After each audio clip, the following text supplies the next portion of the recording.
এই ভিডিওতে দেখাবো ফাহমিদুল ইসলামের গোল ফিনিশ করা দুর্দান্ত সব স্কিল। একদিকে বাংলাদেশ জাতীয় ফুটবল দল সহজ সহজ গোল মিস করে ভারতের সাথে জিতা খেলা ড্র করছেন। অন্যদিকে বয়স কম এবং স্কিলের ঘাটতি আছে কারণ দেখিয়ে জাতীয় দল থেকে বাদ দেওয়া এক প্রতিভাবান ফুটবলার খেলছেন ইতালির সিরিয়া ডি ক্লাবে। ভারতের সাথে ম্যাচটি ড্র করার পর এটি স্পষ্ট যে বাংলাদেশের সবসময় মতো এবারও একজন স্ট্রাইকারের খুবই অভাব। বাংলাদেশ ফিনিশিং লাইনে খুবই দুর্বল। যেহেতু ভারতের সাথে নিশ্চিত জয়ের ম্যাচটি শুধু ফিনিশিংয়ের কারণেই হাতছাড়া হয়েছে, তাই ফাহমিদুলের শুধু ফিনিশিংয়ের স্কিলটাই দেখাবো আজকের এই ভিডিওতে। প্রথমে ফাহমিদুলের একটি গোলের দুর্দান্ত গতির ফিনিশিংটা দেখুন। গোলকিপারের চোখে ধুলো দেখার মতো এক শট ছিল। মাঝমাঠ থেকে একা এসেই দুর্দান্ত এক গতির কিকের মাধ্যমে বল জড়ালেন জালে। তারপর দেখুন ডিবক্সের বাইরে থেকে নেওয়া ফ্রিকিকটির মাধ্যমে কিভাবে গোল করেছেন।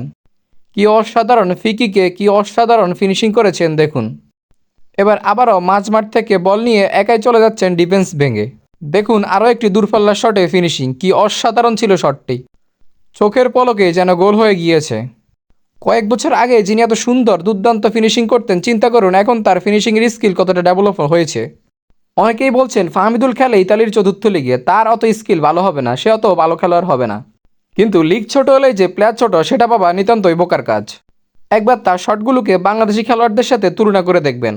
ভারত ম্যাচে এমনও গোলের ফিনিশিং মিস করেছেন যেখানে গোলকিপারই ছিল না গোলবারের মধ্যে। লাস্ট কয়েকদিন ধরে ফেসবুকে অনেকেই দেখছি পোস্ট করছেন ফাহমিদুল খেলেন চতুর্থ লিগে, তিনি অত ভালো খেলোয়াড় নয় কিংবা তার এত স্কিল নেই, শুধুই মানুষ তাকে নিয়ে হাইপ তুলছে। তো সেজন্যই বলছি ফাহমিদুলের এই ভিডিওতে দেখানো গোল দেওয়ার ফিনিশিং স্কিলটা বারবার দেখুন।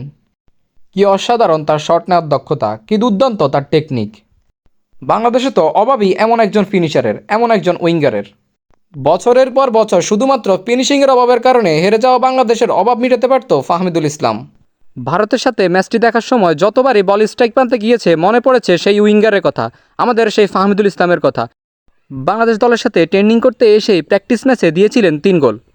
ফাহমিদুলের যতগুলো ভিডিও দেখেছি বাংলাদেশ দলের সাথে প্র্যাকটিস করার, সবগুলোতেই দেখলাম বাংলাদেশের ডিফেন্ডাররা তাকে সামলাতে খুব হিমশিম খাচ্ছে, কেউই তাকে আটকে রাখতে পারছিলেন না। আবারও বলছি, ভারতের সাথে ম্যাচের কথা যতবারই মনে পড়ছে ততবারই রীতিমতো এখন হাসিই পাচ্ছে। এরকম 2টি চান্স এসেছিল যেখানে গোলকিপারই ছিল না গোলবারের নিচে, কিন্তু আমাদের স্ট্রাইকাররা সেটাই ফিনিশিং করতে পারেনি। কিন্তু আমাদের দেশের মানুষরা ইতিমধ্যে ফাহমিদুলকে নিয়ে সমালোচনা শুরু করেছে। বলছে আমরা নাকি সে যতটা খেলা পারে তার থেকে বেশি হাইপ তুলছি তাকে নিয়ে, কিন্তু গতকাল ম্যাচে তার প্রমাণ পেয়েছেন।